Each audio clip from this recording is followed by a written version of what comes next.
El tubo de Pitot es un instrumento que permite medir el flujo. Es uno de los medidores más exactos para medir la velocidad de un fluido dentro de una tubería. Su instalación consiste en un simple proceso de ponerle un pequeño agujero taladrado en una tubería, y el tubo Pitot tiene una sección circular y generalmente es doblado en L. Consiste en un tubo de pequeño diámetro con una abertura delantera que se dispone contra una corriente o un flujo de una forma que su eje central se encuentre en paralelo con respecto a la dirección de la corriente para que su corriente choque de una forma frontal en el orificio del tubo. El tubo Pitot debe su nombre a su inventor Henri Pitot, quien lo inventó en el siglo XVII para medir la velocidad del río Sena. La importancia que tienen estos tubos está en el hecho de que son ampliamente usados en todos los sectores de la cotidianidad y que han sentado las bases para la creación de nuevos instrumentos de mediciones de flujo más especializados. Además, hay que constar que el tubo de Pitot no solo determina la velocidad del flujo, sino también presiones, lo cual es esencial en distintos escenarios en la industria de automóviles y aviones y vehículos en general.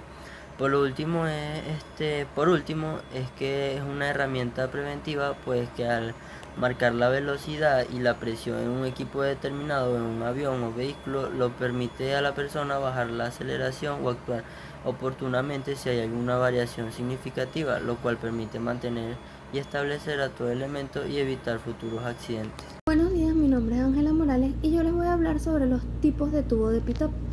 El tubo de Pitot reúne una serie de características que van a constituir su definición y la funcionalidad del mismo, pues muestra en sí todos los detalles acerca de su diseño, estructura y aspectos extra que posee este instrumento. Las principales cualidades son: su función principal es la de actuar como un medidor de flujo. Aunque no parezca, en líneas generales son instrumentos muy simples y económicos. Los tubos de Pitot presentan variaciones en cuanto al tamaño dependiendo de cada modelo. Este es un instrumento que ofrece más precisión cuando se habla de medir la velocidad que tiene un fluido dentro de un tubo. Es de fácil instalación, solo tienes que ubicarlo en un agujero previamente realizado en el dorso de la tubería. En cuanto a la forma, presenta una parte esférica y luego se dobla formando en el otro lado una L. Su tamaño es pequeño. El tubo de Pitot es un accesorio que se ubica en contra de la corriente en la que circula el flujo, para procurar que choque con este instrumento para así poder hacer las mediciones. Definitivamente, el tubo de Pitot es una pieza que tiene una amplia cantidad de cualidades que lo convierte en un elemento con mucho potencial. Cabe destacar que los tubos de Pitot no presentan una amplia variedad. Estos se clasifican en dos tipos, pues es un elemento que desde su aparición se ha conservado, dado que es excelente a nivel funcional y porque ahora se está anexando a otros instrumentos para obtener mediciones. Los tipos de Pitot son: el tubo de Pitot tipo L o tubo de Pitot tipo Pram. Este es un modelo combinado inventado por Luigi Plan. Este fue un ingeniero amante de la física. En él se une el tubo creado por Pitot con el anillo de un manómetro para así poder saber la presión dinámica que tiene un fluido en una tubería dada. Por otro lado tenemos el tubo de Pitot S o tubo de Pitot tipo Saussure-IV. El mecanismo de funcionamiento es igual al anterior, solo que cuenta con un solo orificio para poder hacer las mediciones de la presión estática, dinámica y total de los fluidos que circulan por una tubería determinada. Cabe destacar que la idea de Luigi Pran fue la de combinar en un solo instrumento un tubo de Pitot y un tubo piezométrico. El tubo de Pitot mide la presión total, el tubo piezométrico mide la presión estática y el tubo de Pran mide la diferencia de las dos, que es la presión dinámica. Es importante conocer las aplicaciones de dichos tubos. En general se utilizan en tuberías de gran diámetro con fluidos limpios, principalmente gases y vapores. Aunque el tubo de Pitot es uno de los sensores de flujo más simples, se utiliza en una amplia gama de aplicaciones de medición de flujo, como la velocidad del aire en autos de carrera y aviones de combate de la Fuerza Aérea. En aplicaciones industriales, los tubos de Pitot se utilizan para medir el flujo de aire en tuberías, conductos y pilas, y el flujo de líquido en tuberías, vertederos y canales de abierto. Además de esto, se utiliza para medir la velocidad del avión respecto al aire. Una de las ecuaciones que utilizamos aplicando la ecuación de Bernoulli en la línea de corriente es B1 es igual a la raíz cuadrada de 2 por G por PS menos P1 entre Y. Y es igual a P por G. Entonces tenemos que B1 va a ser igual a la raíz cuadrada de 2 por PS menos P1 entre P. Ahora, la ecuación que describe la diferencia entre P1 y PS se expresa en función a la diferencia de altura, h, mediante PS menos P1 es igual a h por Y menos Y. PS menos P1 es igual a G por H por PG menos P.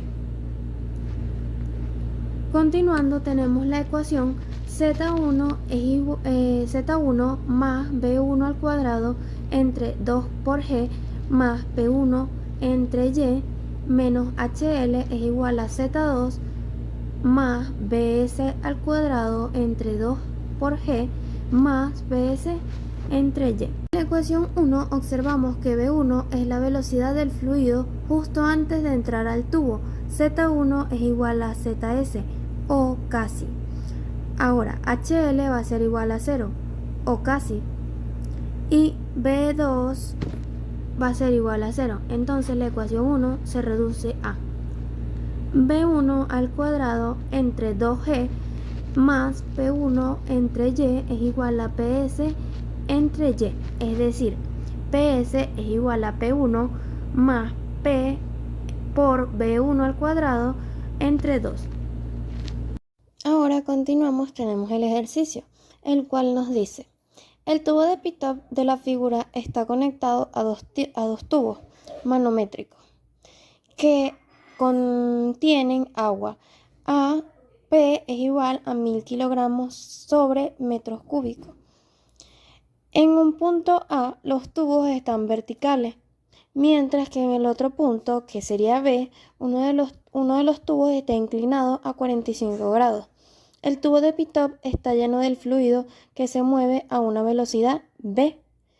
Ahora, calcular la diferencia de las alturas en los manómetros si la velocidad es 10 metros sobre segundo y el fluido es aire. A P es igual a 1,2 kilogramos sobre metros cúbicos. Para comenzar tenemos que P3 va a ser igual a P4 más P por B1 al cuadrado entre 2. Ahora,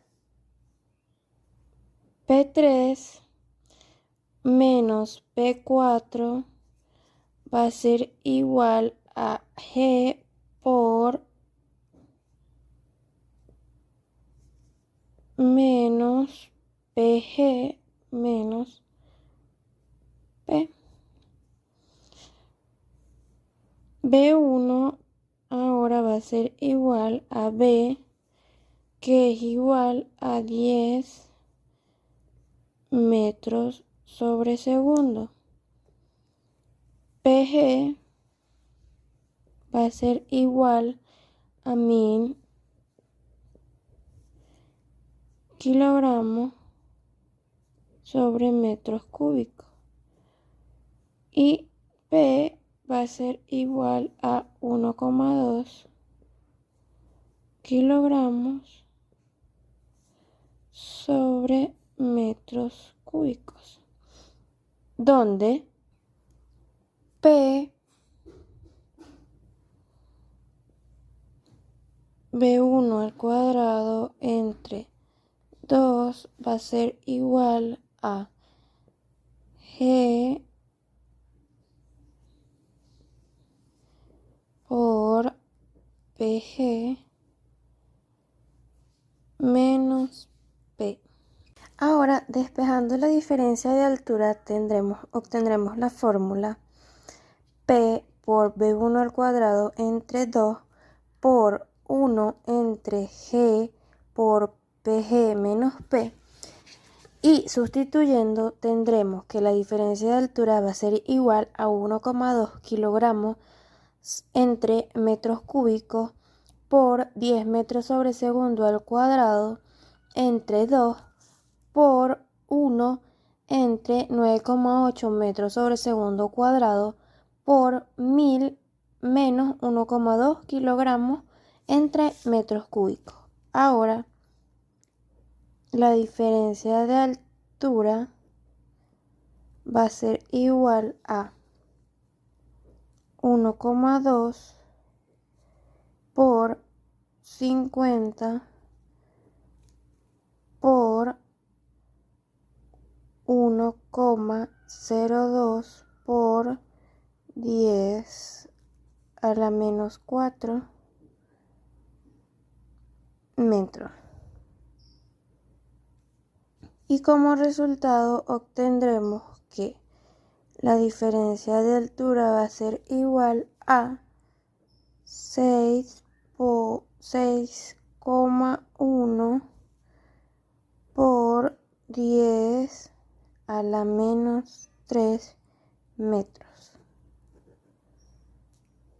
A manera de resumen final tenemos que las turbinas constituyen el invento de mayor importancia de los tiempos modernos para la producción de grandes cantidades de potencia, ya que los atractivos de la vida dependen casi enteramente de la facilidad con que se obtenga la energía aplicada en la industria.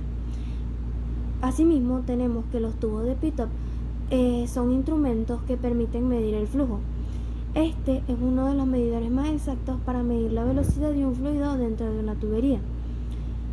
Por esto podemos concluir que los medidores del flujo son dispositivos el cual pueden ser utilizados en muchas aplicaciones tecnológicas y en aplicaciones de la vida diaria, en donde conociendo su funcionamiento y su principio de operación se puede entender de una manera más clara la forma en que éste nos puede ayudar para solventar o solucionar problemas.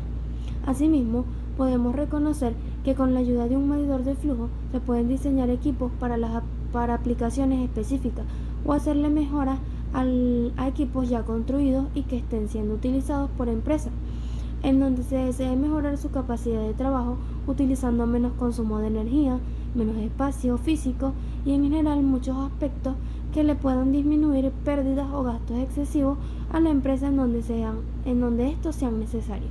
Muchas gracias por su atención.